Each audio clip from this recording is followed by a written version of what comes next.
Hello, c'est Quentin, je suis directeur du développement dans le consulting en innovation et transformation digitale. Et aujourd'hui, je vais vous parler de live shopping. Il y a quelques jours, j'ai eu une conversation passionnante avec des experts suisses du e-commerce et du live shopping et de l'expérience utilisateur. Et donc, j'avais envie d'approfondir et de développer ce phénomène du live shopping. Donc il y a beaucoup de choses à dire sur ce sujet, c'est pour ça que je vais faire 2 vidéos. Cette première vidéo, elle est plutôt théorique et je vais te présenter la nature du phénomène, qu'est-ce que c'est que le live shopping.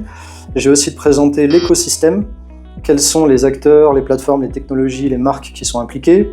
Et troisièmement, je vais te présenter le marché global, puis européen, puis suisse. Donc une démarche inductive, du plus général au particulier. Et puis, je ferai une seconde vidéo qui sera plus pragmatique, dans laquelle j'expliquerai comment élaborer et mettre en place une stratégie de live shopping pour des PME ou des grands groupes suisses. En introduction, je propose un petit retour en arrière, un petit retour dans le temps, sur l'évolution du web. Parce que le web, c'est l'environnement qui permet le live shopping. Le live shopping, c'est un type de commerce électronique, mais sans web, pas de commerce électronique, pas de live shopping. Donc pour rappel rapidement, on a commencé, le web, internet est rentré dans les usages au début des années 90, des années 90. Donc cette première période des années 90 jusqu'aux années 2000, c'est ce que l'on appelle le web statique ou le web documentaire. Le type de fichier, le format le plus répandu, c'était du texte. Donc c'était un web essentiellement constitué de pages web statiques avec beaucoup de texte, des hyperliens. L'idée c'était de rendre l'information accessible. Il y avait quelques images, mais de manière plus limitée par rapport aux contraintes de bande passante. Ceux qui ont mon âge ou plus se souviennent des modems 56K. Donc l'utilisateur, c'était surtout un consommateur d'informations. Il était en mode lecture seule, si je puis dire. Ensuite est arrivé le web 2.0. Donc le web 2.0, c'est un web social, un web interactif, avec l'avènement des blogs, des réseaux sociaux, Facebook, Flickr, et puis des smartphones, bien sûr, qui permettent de prendre et partager ces formats. Donc c'est un web qui est où les contenus sont créés par les utilisateurs, ce qu'on appelle le user-generated content. Donc des blogs, des forums, des wikis, des plateformes de partage de vidéos. Il faut se rappeler que YouTube a été créé en 2005, donc il y a juste 20 ans. Le web 2.0, c'est vraiment l'ère de la participation. Et enfin, on a le web 3.0, donc de 2010 à aujourd'hui, même s'il est en transition. C'est ce qu'on appelle le web sémantique ou intelligent.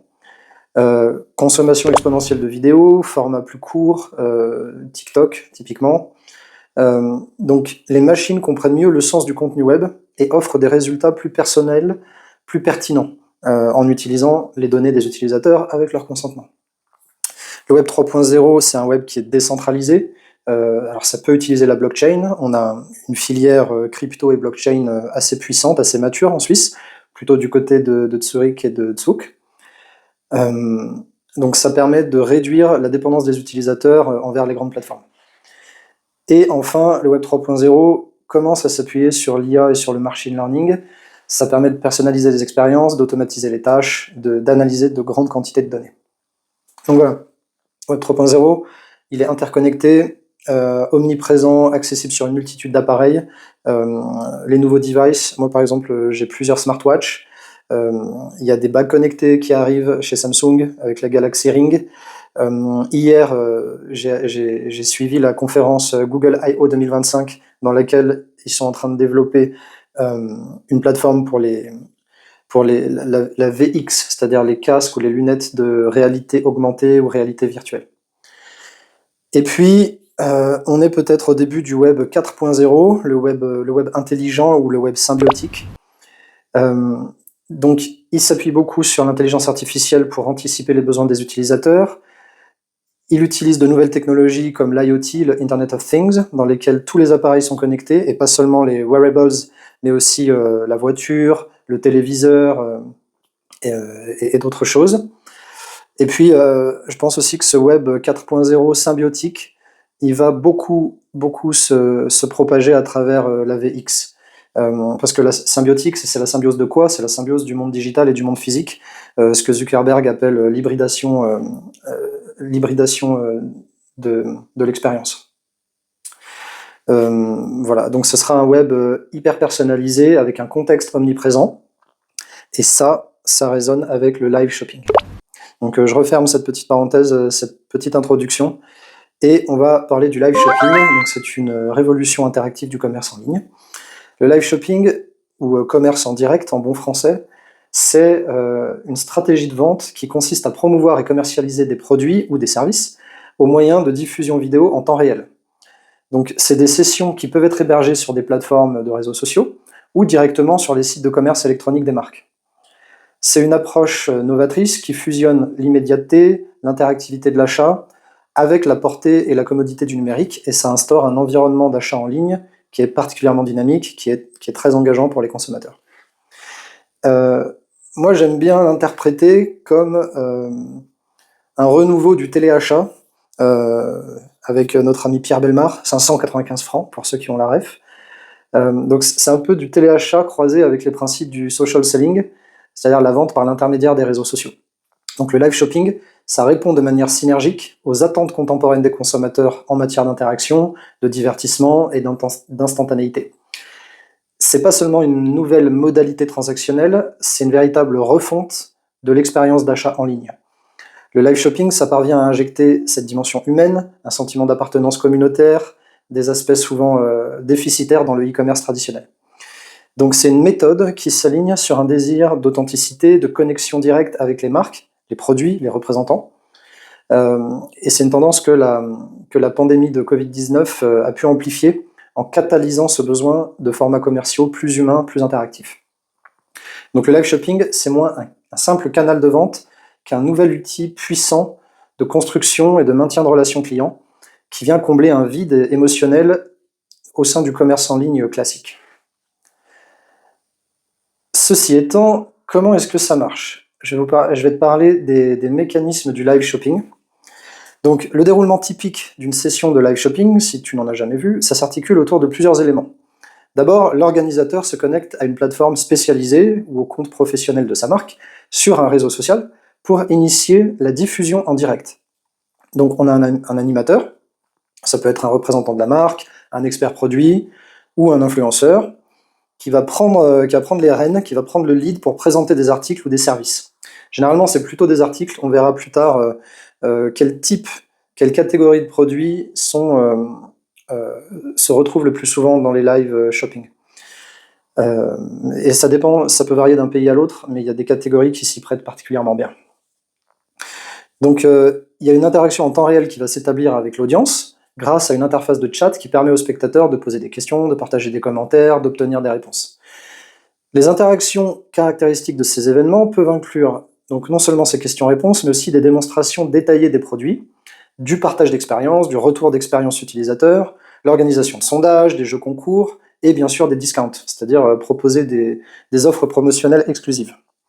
Donc ces offres, comme des codes de réduction uniques, des remises limitées à la durée de la session, ça c'est conçu pour stimuler activement la décision d'achat. Et puis il y a l'importance du storytelling et d'une mise en scène soignée, qui est cruciale pour captiver l'attention de l'audience et aider les consommateurs à se projeter avec les produits présentés.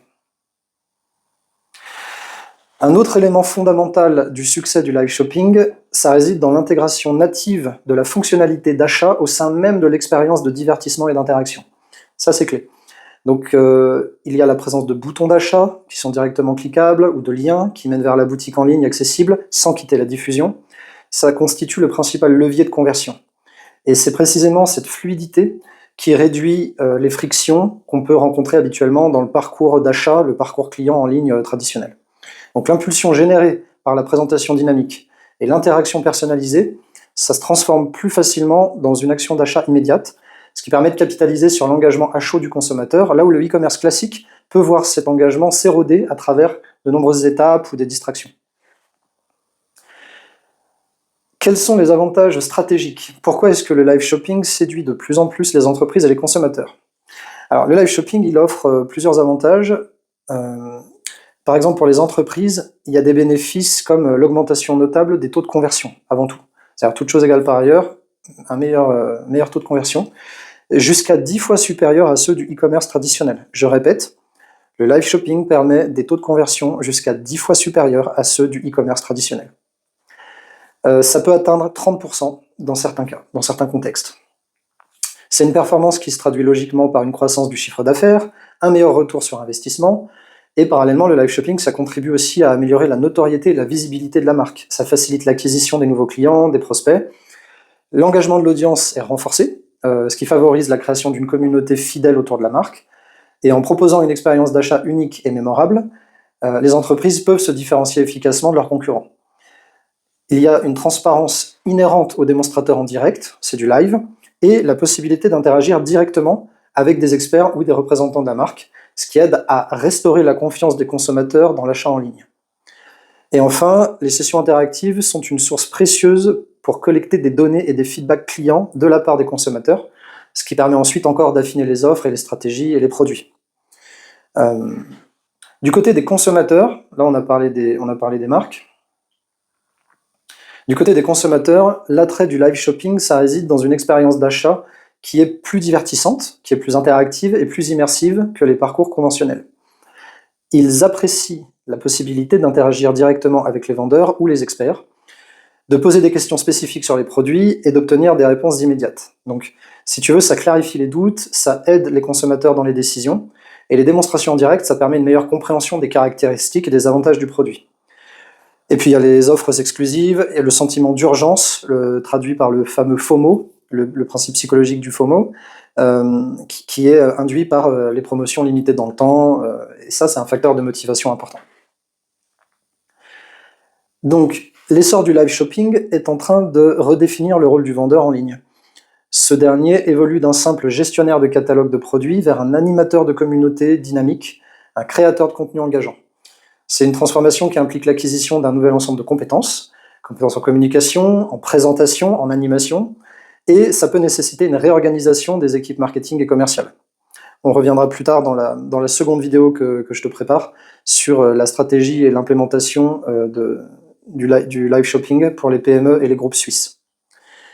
Les bénéfices que j'ai cités précédemment, donc l'engagement, le renforcement de la communauté, la confiance établie, ça ne découle pas uniquement de la technologie, mais surtout de la qualité de l'animation et de la capacité à forger cette connexion authentique avec l'audience. La nécessité pour les animateurs, qu'ils soient internes à l'entreprise, à la marque, ou que ce soit des influenceurs, la nécessité de posséder une connaissance approfondie des produits et des techniques de persuasion commerciale, ça souligne cette évolution vers des profils qui sont plus polyvalents et qui sont capables de divertir tout en informant et en vendant. Il faut quand même un closing à la fin. Voilà, donc ça c'était pour ma première partie. On a fait le tour de ce que c'est que le live shopping, comment ça fonctionne, sur quel levier, quelle technologie ça s'appuie, et quels bénéfices ça présente à la fois pour les sociétés et pour les consommateurs. Maintenant, on passe à la deuxième partie de cette vidéo, l'écosystème. On va cartographier l'écosystème du live shopping, et on va commencer par parler des canaux de diffusion. Où est-ce que se déploie le live shopping? Donc, ça se manifeste à travers plusieurs canaux, à commencer par les sites e-commerce propriétaires. Il y a de nombreuses marques qui choisissent de diffuser leurs sessions de live shopping directement depuis une page dédiée sur leur propre site internet. Donc, elles ont recours à des outils spécialisés, tels que TalkShop Live, Channelize ou Bambuser. C'est des outils qui permettent une expérience d'achat complètement intégrée. Et cette approche offre l'avantage de conserver un contrôle total sur l'expérience utilisateur, l'image de marque et, de manière cruciale, sur les données clients qui sont collectées pendant l'événement. Ça, c'est fondamental, la data. Ensuite, deuxièmement, il y a les réseaux sociaux. Donc, les plateformes sociales qui constituent un canal de diffusion pour le live shopping, notamment TikTok, évidemment, Instagram, Facebook et YouTube. On va développer YouTube, c'est intéressant aussi. Donc, leur principal atout à ces plateformes sociales, c'est la facilité d'organisation des événements, puisque la communauté de marque elle est déjà souvent établie, souvent engagée. Et j'ajouterais aussi leur force de frappe, puisqu'elle compte des centaines de millions d'utilisateurs. Cependant, on peut observer une limitation.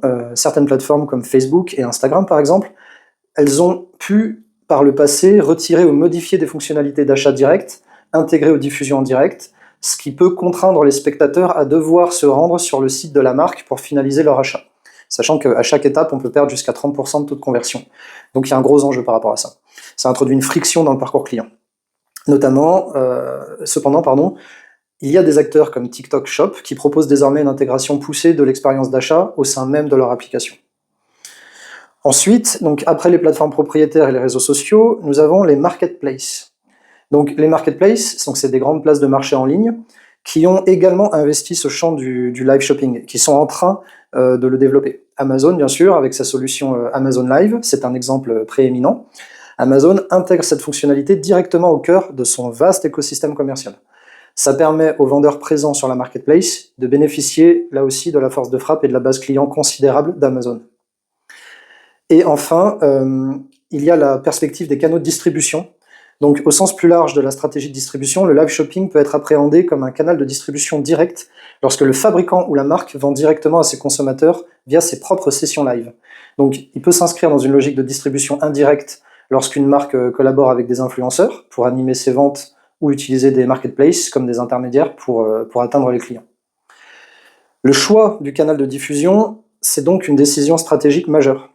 Ça va influencer non seulement la portée potentielle de l'événement et le niveau d'engagement de l'audience, mais c'est aussi le degré de contrôle que la marque pourra exercer sur l'expérience client globale, la richesse des données collectées et la complexité technique de l'intégration du processus d'achat.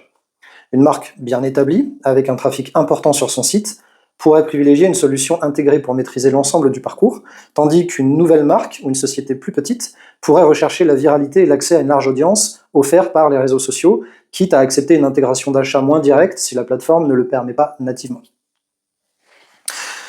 Maintenant, si tu veux, on va s'intéresser aux plateformes dominantes et aux plateformes émergentes. Donc ça, ce sont les acteurs clés du marché du live shopping. C'est un marché, c'est un écosystème qui est dynamique, qui est diversifié. On a des géants de la tech qui ont cette fonctionnalité dans leurs offres existantes, dans leurs offres legacy. Et il y a des solutions SaaS, Software as a Service, qui sont spécialisées. Cette variété, elle offre un large éventail d'options qui sont adoptées à différentes tailles d'entreprises et à des stratégies commerciales différentes, mais elle peut également complexifier le processus de sélection pour les marques. Donc, on peut parler par exemple des titans, des mastodontes, par exemple Amazon Live et TikTok Shop. Donc Amazon Live, par exemple, ça permet aux vendeurs inscrits au registre des marques Amazon, donc aux fournisseurs qui disposent d'une boutique sur la console publicitaire Amazon, ainsi qu'aux influenceurs qui participent au programme Amazon Influencer. Ça leur permet d'utiliser l'application Amazon Live Creator. Et grâce à cette application, ils peuvent diffuser des vidéos en direct, présenter des produits qui sont ajoutés à un carrousel cliquable pour faciliter l'achat, et interagir en temps réel avec les acheteurs via un chat. Donc ça, c'est un avantage notable, c'est que cette diffusion en direct, elle est gratuite si le vendeur l'organise lui-même. Les marques disposent de plusieurs options pour s'engager sur Amazon Live. Elles peuvent présenter des émissions produites directement par Amazon, ce qui a un coût significatif. Ça commence à partir de 50 000 $ pour te donner un ordre de grandeur. Ça présente aussi l'option de collaborer avec des influenceurs affiliés à Amazon ou alors opter pour une approche en libre service via l'application Live Creator. Donc, les fonctionnalités clés d'Amazon Live comprennent le carrousel de produits interactifs, le chat en direct, les outils d'analyse, donc avec les données sur le nombre de spectateurs, les clics sur les produits, les ventes générées après la diffusion. Également, la flexibilité d'enregistrer et de programmer des diffusions ou de les réaliser en direct. Amazon préconise une orientation vidéo horizontale, format donc 16/9, pour une qualité optimale. La plateforme est particulièrement pertinente pour les vendeurs Amazon qui souhaitent capitaliser sur l'immense base de clients et l'infrastructure logistique de la marketplace. Donc ça, c'est pour Amazon. Mais ensuite, on a TikTok Shop. TikTok Shop, ça se présente comme une solution de commerce complètement intégrée qui permet aux marques et aux créateurs de contenu de vendre leurs produits directement au sein de l'application TikTok. Les ventes peuvent s'effectuer via des sessions de live shopping, des vidéos courtes qui sont shoppables, où les produits sont donc étiquetés et achetables, ou encore une shop page, donc c'est un catalogue de produits qui est propre à la marque au sein de son profil TikTok, ou encore un shop tab, ça c'est une section de la marketplace qui est centralisée au sein de TikTok. Donc on voit que TikTok a diversifié les features pour accompagner pour offrir plus d'options de live shopping. Et parmi ces fonctionnalités, justement, on trouve des outils d'interaction en temps réel, la possibilité pour l'animateur principal d'inviter des co-animateurs, ça c'est génial. Par exemple, moi j'aime bien l'idée d'avoir un animateur plutôt lifestyle avec une large communauté qui va inviter un co-animateur plutôt expert sur une catégorie de produits, tu vois. Comme ça, tu as à la fois de la quantité en termes d'audience et de la qualité en termes de présentation produit. Ça, c'est picobello. Ou encore une fonction de question-réponse, des filtres, des effets vidéo personnalisables pour améliorer la qualité des diffusions, une intégration avec TikTok Ads Manager pour promouvoir les events en live, et un programme d'affiliation pour faciliter la collaboration entre les marques et les milliers de créateurs. Des commissions sont prélevées sur les ventes à partir de 2%, je crois. Donc c'est très compétitif. Et enfin, l'attrait majeur de TikTok Shop, ça réside dans l'accès à une audience très vaste, très engagée, notamment la génération Z. Moi j'ai 38 ans, donc j'appartiens à la génération des millennials, la génération des Y. Et au sein de ma génération, parmi mes amis, mes clients, mes collègues, il y a très peu de personnes qui utilisent TikTok. En revanche, chez la génération de mon petit cousin qui est dans sa vingtaine, c'est beaucoup plus répandu. Et a fortiori chez les jeunes, chez les étudiants ou les élèves qui sont au gymnase. Ce qui est intéressant chez TikTok également, c'est son algorithme de découverte. Il favorise la visibilité des contenus de live shopping. Et il a également été observé que TikTok Shop peut agir comme un catalyseur pour les ventes sur les autres canaux de la marque, comme ton site e-commerce ou ta boutique Amazon. Donc, pour les vendeurs qui souhaitent utiliser TikTok Shop, les exigences spécifiques, ça va être la vérification de ton entreprise, donc l'identification fiscale ou la licence commerciale, ou une vérification individuelle via la pièce d'identité ou le numéro de sécurité sociale pour les States, la configuration d'adresse d'expédition et d'adresse de retour, pour gérer quand même le SAV et la satisfaction client, ça c'est les dernières étapes du parcours client, et puis la liaison avec un compte bancaire, évidemment. La plateforme applique des politiques strictes en ce qui concerne la description des produits et le respect de la propriété intellectuelle. Il y a beaucoup de liberté, mais on ne peut pas faire n'importe quoi, on ne doit pas faire n'importe quoi. Il y a d'autres plateformes, d'autres solutions spécialisées, donc à part Amazon et TikTok, par exemple YouTube Live Shopping. Alors c'est pas très connu YouTube Live Shopping, en Europe en tout cas.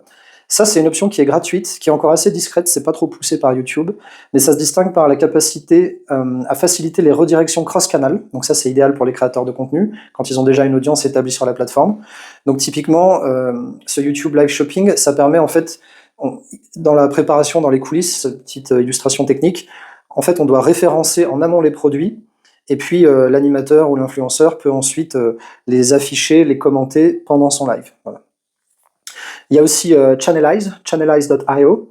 Donc ça c'est reconnu pour le large éventail de fonctionnalités. C'est une plateforme qui propose un plan gratuit et une démo, et elle s'intègre avec plein d'autres systèmes de e-commerce populaires comme Shopify, WooCommerce, Magento, PrestaShop, etc. Et parmi les outils de Channelize, tu vas retrouver un mini player. Donc ça c'est un lecteur vidéo flottant, des options de promotion de produits en direct et une analyse d'audience détaillée, très important, la data. On a aussi Bamboozer Live Video Shopping, qui offre de nombreuses intégrations Shopify, Salesforce, très intéressant pour les grands comptes qui sont sur Salesforce pour leur CRM. Donc Bamboozer, c'est des fonctionnalités innovantes avec des aperçus de boutons d'action flottants, et ça permet de capter l'attention et de créer un sentiment d'urgence. CF, le FOMO, Fear of Missing Out. Voilà. Après, il y a d'autres solutions comme NTW Arcade. Donc ça, c'est pour les niches de marché et ça intègre une fonctionnalité de paiement. QVC Live qui donne accès à des animateurs expérimentés. Donc c'est ce que je citais tout à l'heure, c'est des experts. Go Live qui met en avant de l'IA.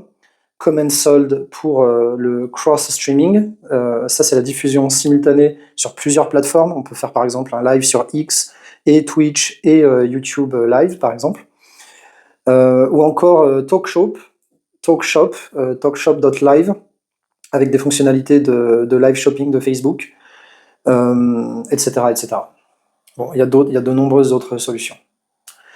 Quelques acteurs spécifiques sur le marché français et européen, par exemple Shop Ton Stock. Ça, c'est une plateforme qui se positionne comme le leader du live shopping en France. Elle permet d'organiser des sessions longue durée qui vont jusqu'à 12 heures, et ça marche très très bien en Asie, les sessions longues, pour présenter un inventaire très varié et inclure des opérations de déstockage. L'accent est mis sur la transparence des offres, des prix attractifs, une dimension humaine forte, donc ça cartonne.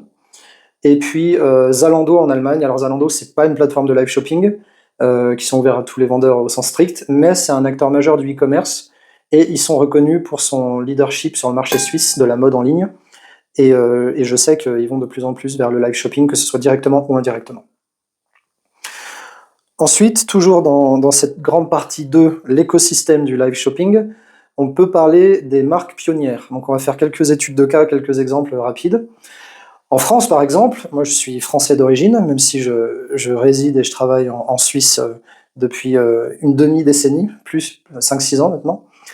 En France, il y a des enseignes comme Decathlon qui organisent des Decat Live, dans lesquels ils présentent des produits innovants, ils organisent des concours pour engager leur communauté. Et ça, c'est super, communauté sport, pour le fitness, le vélo, tout un tas de choses. Leroy Merlin, qui a marqué les esprits avec la sélection des pros, donc c'est des sessions de démonstration bricolage animées par des représentants de marque, des collaborateurs et parfois même des influenceurs, qui ont permis de multiplier par 6 les visites sur les pages des produits présentés le jour du live. Cdiscount, qui s'appuie sur des influenceurs pour animer ses shopping shows thématiques, ou encore d'autres acteurs français comme X, Carrefour, les Galeries Lafayette. Galeries Lafayette, ils ont lancé les live commerce beauté depuis 5 ans, depuis 2020. L'Oréal, avec une première session française remarquée en collaboration avec Grazia pour un lisseur, avec des tutoriels, avec des conseils beauté, ou encore Clarins, Petit Bateau, etc. Donc ça, ce sont des exemples des cas d'usage live shopping France. À l'échelle internationale, Walmart, ça a été un des premiers grands détaillants américains à se lancer vers 2020 sur une collaboration avec des créateurs TikTok, qui a engendré une augmentation de 25% de ses abonnés sur la plateforme et 7 fois plus de vues que prévu pour un événement. On a Nordstrom qui a créé sa propre chaîne de live shopping dédiée à la mode et à la beauté. Dans le secteur du luxe, moi j'ai pas mal travaillé dans le luxe ces derniers mois, ces dernières années même, avec Chanel ou Audemars Piguet par exemple. Dans le secteur du luxe, il y a Gucci qui a utilisé ce canal pour maintenir ses ventes pendant les confinements, avec beaucoup de succès. Et puis il y a d'autres exemples frappants sur la mode, où ils ont vu augmenter leur fréquentation et leur engagement. On peut penser à la collaboration entre Adidas et le Real Madrid, qui a généré 30 000 € de vente en moins de 2 heures. Samsung, qui a enregistré 163% de commandes en plus. Samsung, ouais, jusqu'à 163% de commandes en plus par rapport à ses ventes en ligne classiques quand ils ont lancé leur nouveau smartphone. Le détaillant en cosmétique allemand Douglas, qui a rapporté des taux de conversion allant jusqu'à 40% pour ses shows. Ou encore, pour finir, Tommy Hilfiger, pour leur fameux événement en Chine qui aurait attiré 14 millions de spectateurs et pendant lequel ils ont vendu 13 000 hoodies en seulement 2 minutes. Donc ça, ce sont des exemples qui illustrent une tendance claire. Les marques qui tirent leur épingle du jeu en live shopping, elles ne se contentent pas d'une simple présentation des produits. Elles organisent des véritables événements. Elles apportent une valeur ajoutée tangible à leur audience, avec des démonstrations pratiques, des conseils d'experts, du divertissement, et elles s'appuient fréquemment sur des personnalités influentes ou des spécialistes qui sont reconnus pour amplifier l'authenticité de leur message et renforcer la confiance des consommateurs. Le contenu, la qualité de l'animation, c'est des facteurs de succès, aussi déterminants que le choix de la plateforme technologique dont on a parlé tout à l'heure. Enfin, toujours dans cette partie 2, sur l'écosystème du live shopping, j'aimerais te parler des catégories, des types de produits qui triomphent. Alors, en premier lieu, je pense qu'il y a la mode et l'habillement. Donc ça, c'est la catégorie qui domine. En Europe, l'habillement, ça constitue plus de 30% des achats réalisés en live stream, suivi par les chaussures, 25%. On peut éventuellement rattacher les chaussures à l'habillement, je suis d'accord avec toi. Aux États-Unis, plus de la moitié des consommateurs ont déjà acheté des vêtements via ce canal, et le secteur de la mode au Royaume-Uni a enregistré une croissance trimestrielle des ventes de 90%, 90%, en 2024 grâce au live shopping. Donc une énorme majorité, quasiment 95% des vendeurs européens de mode, considèrent d'ailleurs que le live shopping est vital pour leur activité, avec une très forte présence dans la mode féminine et ensuite masculine. Et ce succès, il s'explique par la possibilité de voir les articles qui sont portés, de bénéficier de démonstrations de style et de combinaisons, et d'apprécier la coupe et la tombée des vêtements en direct. À ce sujet, hier, pendant son Google I.O., Google a présenté une nouvelle fonctionnalité de Gemini AI qui permet de modéliser un vêtement sur soi-même, c'est-à-dire que tu prends une photo plein pied de toi, sur laquelle tu vas pouvoir afficher le vêtement ou l'accessoire que tu envisages d'acheter. Et donc l'IA va l'adapter à ta morphologie pour avoir une bonne idée de ce que ça pourrait donner sur toi. C'était assez génial. Donc après cette première catégorie mode et habillement, il y a la catégorie beauté, cosmétique et même un peu santé, bien-être. Donc ça, c'est des produits qui sont super populaires en live shopping. Ils sont mis en scène par des tutoriels de maquillage, des routines de soins, des démonstrations d'applications par des influenceurs ou des experts. Et en Europe, ça, c'est jusqu'à 20% des achats en live stream. Donc première catégorie, au moins 30%, et plus avec les chaussures. Deuxième catégorie, la beauté, au moins 20%. Troisième catégorie, l'électronique grand public, évidemment. Donc ça, c'est une catégorie qui bénéficie beaucoup des démonstrations en direct, qui permettent de mettre en évidence les fonctionnalités, la facilité d'utilisation et les performances des appareils. Ça me plaît beaucoup parce que moi je suis assez geek, donc j'aime la techno et les gadgets, donc ça me parle. Les consommateurs européens réalisent aujourd'hui presque 20% de leurs achats de produits électroniques via le live shopping. Quatrième catégorie, après l'électronique grand public, on a les articles pour la maison, la décoration, l'électroménager. Donc ça, c'est un peu comme le téléachat dont je parlais en introduction. Un peu comme dans le téléachat traditionnel, c'est des produits qui tirent parti des démonstrations pratiques pour montrer leur utilité au quotidien. Et cinquième et dernière catégorie performante, c'est d'autres segments culturels ou divertissement, donc les livres, les films, les musiques, les jeux vidéo, produits alimentaires, boissons, ou d'ailleurs on peut mettre en avant l'unboxing, c'est très important dans l'expérience client, l'unboxing, les articles de sport, les fournitures pour bébé. Moi je suis jeune papa, j'ai 2 petites filles de 2 ans et demi et 5 mois.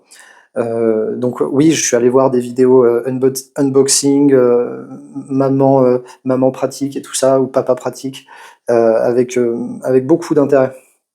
Et puis pour finir, ce que j'évoquais tout à l'heure, mais là aussi on peut les rattacher à la catégorie beauté, c'est les produits santé bien-être. Voilà, donc ces catégories de produits, elles excellent en live shopping. C'est intrinsèquement celles pour lesquelles la démonstration visuelle, l'interaction directe peut lever des doutes, et où l'aspect essayage virtuel ou conseil personnalisé apporte le plus de valeur ajoutée par rapport à une simple fiche produit statique sur un site de e-commerce. Ce sont des produits comme la mode, où voir un vêtement porté et comprendre comment l'associer, c'est essentiel. La beauté, où on peut visualiser l'application et les résultats, ou encore l'électronique, la démonstration du fonctionnement, c'est essentiel. Ça illustre très bien le principe.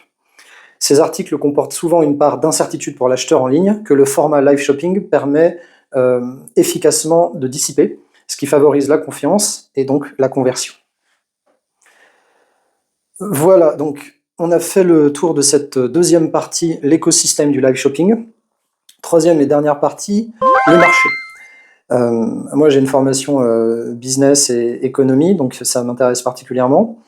Le marché du live shopping, donc on va partager quelques chiffres, quelques tendances et des projections. Comme je disais, raisonnement inductif, on commence par le marché mondial.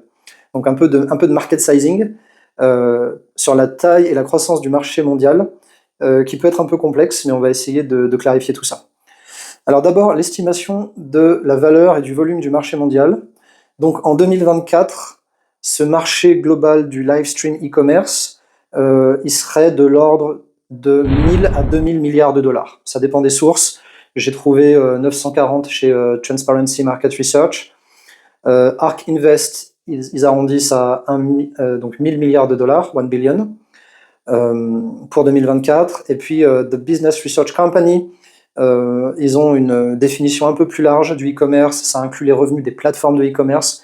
Et donc, ils s'accordent sur une ampleur jusqu'à 2000 milliards de dollars worldwide. Donc ça dépend de la méthodologie de calcul et des paramètres exacts qui sont retenus pour chaque étude, mais ça nous donne une bonne idée de l'ordre de grandeur. Ensuite, donc ça c'est une vision statique, c'est du market sizing. Si on entreprend une analyse dynamique, il faut qu'on parle de la croissance. Donc ça, moi j'aime bien mesurer ça avec ce qu'on appelle le CAGR, le Compound Annual Growth Rate, donc le taux de croissance annuel moyen.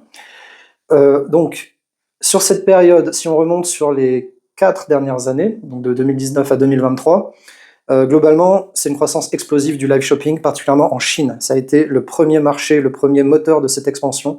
C'est de la folie. En Chine, le ARK Invest rapporte une croissance annuelle moyenne de plus de 70% depuis 2019, 73%. Pour Forbes, on est passé de 60 milliards d'US dollars en 2019 à presque 700 milliards de dollars en 2023. Donc ça fait x11, x12. Et ce qui correspondrait à un CAGR de plus de 85-86%. C'est monstrueux, c'est monstrueux. À l'échelle mondiale, les données collectées sont plus fragmentées sur cette période. Il y a des cabinets ou des sociétés comme Valentic qui évaluent les revenus mondiaux à 60 milliards de dollars en 2019, alors que d'autres sont plutôt sur 100 milliards de dollars il y a 5-6 ans. Mais bon, ça aussi, ça dépend des méthodologies de calcul.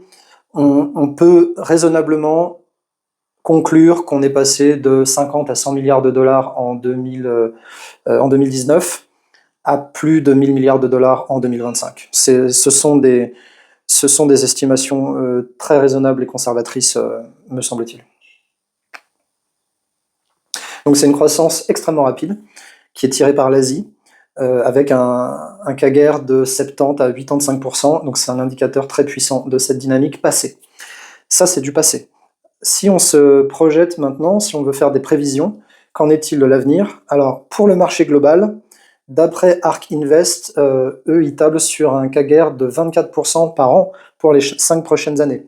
Ça reste très très dynamique et très très excitant pour une entreprise, une marque, PME, grand compte, qui voudrait chercher des relais de croissance, des relais commerciaux pour ses produits. Pour Transparency Market Research, on est autour de 18,5%. Et puis, Transparency Market Research prévoit un marché qui pourrait atteindre 6 000 milliards de dollars en 2035, ce qui est cohérent avec d'autres instituts comme The Business Research Company, qui serait autour des 4 000 milliards en 2029. Donc voilà, on voit un peu la courbe, la trajectoire se dessiner. Oui, il y a une inflexion de la parabole, mais on pourrait quand même passer donc, de 2000 en 2025 à 4 000 milliards de dollars en 2029-2030 et aller chercher 6 000 milliards en 2035. Donc ça reste très très dynamique. Pour résumer, donc on peut miser sur des taux de croissance, on va dire, de 15 à 30% sur les 5 prochaines années. Oui, légère décélération par rapport à la phase d'hypercroissance initiale qu'on a constatée en Chine, pour rappel de 70 à 85% sur la période précédente 2019-2023, en prenant en compte l'impact du Covid, s'il vous plaît. Donc cette évolution, elle pourrait aussi indiquer une maturation progressive du marché. C'est-à-dire que l'adoption s'élargit géographiquement, mais la vélocité pourrait être moins explosive dans les régions qui comblent leur retard en raison d'effets de base, puisque la Chine a un niveau plus bas et a connu une adoption massive, et des différences dans les habitudes de consommation et les écosystèmes de e-commerce. La distinction entre la croissance de ce marché total et celle souvent plus rapide, parce qu'il part d'une base plus faible du marché des plateformes technologiques, ça peut demeurer pertinent. Ensuite, on va zoomer, on va descendre d'un cran sur le marché européen. Le marché européen, donc comme je l'ai dit, il est moins mature que le marché asiatique, et en particulier le marché chinois, mais on peut quand même parler d'effervescence, parce que l'Europe n'a pas atteint le niveau de maturité du marché asiatique en matière de live shopping. Donc, c'est pour ça qu'ils vont connaître une croissance, nous allons connaître une dynamique de croissance et une adoption particulièrement soutenue. L'évaluation de la taille du marché européen du live shopping, ça varie selon les sources et les paramètres. Donc c'est important de noter que le marché du social commerce en Europe, qui englobe le live shopping, est estimé à 122 milliards de dollars en 2024. Et les prévisions de croissance sont très robustes. Le CAGR anticipé pour le live commerce en Europe se situe autour des 27 à 30% pour la période 2025-2030. Il y a certains analystes qui s'attendent à ce que le marché européen du live commerce double d'ici 2026. Et pour être précis, McKinsey estime que le live shopping pourrait représenter jusqu'à 20% des ventes e-commerce mondiales d'ici 2026. Donc l'Europe va jouer un rôle actif dans cette tendance, d'autant plus que le nombre d'acheteurs européens participant à des sessions de live stream a augmenté de 86%. L'appétence des consommateurs européens est manifeste. 70% d'entre eux, dont 67% en France, se déclarent prêts à explorer cette nouvelle modalité d'achat. Et en 2024-2025, 37% des consommateurs européens ont indiqué avoir augmenté leurs achats via les live streams par rapport à l'année précédente. Donc ça converge, ça se confirme. Quelques spécificités nationales. Je vais te parler de la France, de l'Allemagne et du Royaume-Uni. Et enfin, je terminerai par la Suisse. Donc en France, l'intérêt des consommateurs est très fort. Il y en a 67% qui sont prêts à essayer, comme je disais. Le nombre de vendeurs proposant du live stream a connu une croissance spectaculaire de 650% en glissement annuel en 2024. Donc la France, elle est pressentie pour enregistrer le CAGR le plus élevé d'Europe pour le live commerce sur cette période 2025-2030 que je suis en train d'analyser. L'Allemagne, alors nos amis allemands, que j'embrasse mes amis allemands, j'ai vécu à Düsseldorf et à Bonn quelques temps. Donc en Allemagne, le volume d'heures de visionnage de live shopping a atteint 1,6 million. Donc ça témoigne d'un fort engagement des spectateurs. Et au Royaume-Uni, c'est le secteur de la mode qui a particulièrement bénéficié du live shopping, avec une croissance trimestrielle des ventes de 90% tout du long de l'année 2024. Une proportion significative, 70%, des vendeurs britanniques tirent désormais la majorité de ses revenus en sessions de live stream. Je répète, une proportion de 70% des vendeurs britanniques tirent désormais la majorité de ses revenus du live stream, du live shopping. Donc la croissance du live shopping en Europe, elle est aussi alimentée par les ventes transfrontalières, notamment entre le Royaume-Uni, la France et l'Allemagne, qui ont progressé en moyenne de 40% d'un mois sur l'autre. Pour conclure donc sur l'Europe, une dynamique d'adoption du live shopping à deux facettes. D'un côté, une forte réceptivité des consommateurs et une augmentation rapide du nombre de vendeurs et de créateurs de contenu qui explorent ce format. D'autre part, une valeur de marché qui, bien qu'en croissance rapide, reste encore modeste par rapport au volume total du e-commerce worldwide et même sur le continent. Donc il y a des spécificités culturelles et linguistiques qui sont inhérentes à l'Europe, qui peuvent constituer un défi pour l'expansion homogène des plateformes et des marques à l'échelle pan-européenne. Contrairement à des marchés plus unifiés, comme les États-Unis, comme la Chine, la diversité européenne pourrait nécessiter des stratégies plus localisées, plus adaptées, ce qui pourrait moduler la vitesse d'une croissance uniforme à travers le continent. Pour terminer cette troisième partie, donc sur le marché du live shopping, on va s'intéresser à la Suisse, au marché suisse du e-commerce. Alors quel potentiel pour la Suisse ? Il n'y a pas beaucoup de données spécifiques ou détaillées sur le marché du live shopping en Suisse. L'analyse du contexte général du e-commerce helvétique, ça permet quand même d'esquisser un potentiel certain. Le commerce en ligne en Suisse, c'est un secteur qui est mature et qui est dynamique. En 2024, son volume total est estimé entre 14 et 18 milliards de francs suisses. Je pense qu'on est aux alentours des 15 milliards de francs suisses. C'est une bonne baseline. Les variations peuvent s'expliquer par les périmètres retenus. B2C seul ou inclusion du B2B, inclusion ou non de certains services, etc. Mais cette activité représente une part significative du commerce de détail total du pays, entre 17 et 18% en 2024. Et la pénétration des achats en ligne, elle est très élevée, puisqu'en 2020, 90% des internautes suisses effectuaient des achats en ligne. Un trait marquant, spécificité du e-commerce en Suisse, c'est l'importance des achats transfrontaliers, évidemment. On est entouré de la France, l'Allemagne, l'Italie, etc. Donc en 2024, les achats B2C, qui sont effectués par les consommateurs suisses sur des sites étrangers, ont représenté 2,6 milliards de francs suisses, par rapport aux 15 milliards général, en hausse de 18% par rapport à 2023. Et ça, c'est préoccupant. Une étude de 2024 a révélé que 47% des Suisses ont réalisé des achats sur des boutiques en ligne chinoises au cours des 12 derniers mois. Temu. Donc c'est des plateformes qui gagnent rapidement des parts de marché. Les catégories de produits les plus populaires en ligne, en Suisse, incluent la mode. Donc en 2021, c'était plus de 50% des acheteurs en ligne qui achetaient principalement leurs vêtements sur Internet, les voyages, les médias et la billetterie. Compte tenu de ces éléments, le potentiel pour le live shopping en Suisse semble prometteur. La forte maturité du e-commerce local, l'ouverture marquée des consommateurs suisses aux achats internationaux et leur appétence pour les plateformes innovantes, y compris asiatiques, suggèrent un terrain fertile pour l'adoption de ce nouveau format de vente. L'intérêt croissant observé dans le reste de l'Europe pour le live shopping devrait donc logiquement s'étendre à la Suisse. Les entreprises suisses pourraient ainsi s'inspirer des tendances et des succès observés chez leurs voisins européens pour expérimenter et développer ce canal. Mais il y a des défis potentiels que tu dois considérer, tels que la nature multilingue du marché suisse, bien sûr, puisqu'on parle français, allemand, italien, romanche et anglais, beaucoup. Donc il y a cette composante multilingue, sa taille relativement plus petite, qui pourrait freiner des investissements massifs, malgré un pouvoir d'achat relativement fort. La relative petitesse du marché peut freiner des investissements massifs de grandes plateformes internationales de live shopping. Cependant, la curiosité et l'aisance des consommateurs suisses avec le e-commerce international sont quand même des indicateurs très positifs pour l'adoption de nouvelles formes de commerce en ligne. Pour conclure, sur cette première vidéo sur ce thème passionnant du e-commerce et du live shopping, je veux qu'on retienne 4 points essentiels. D'abord, c'est un phénomène qui réinvente le commerce en ligne, en fusionnant l'interactivité du direct et le divertissement avec l'acte d'achat. Ça humanise l'expérience digitale.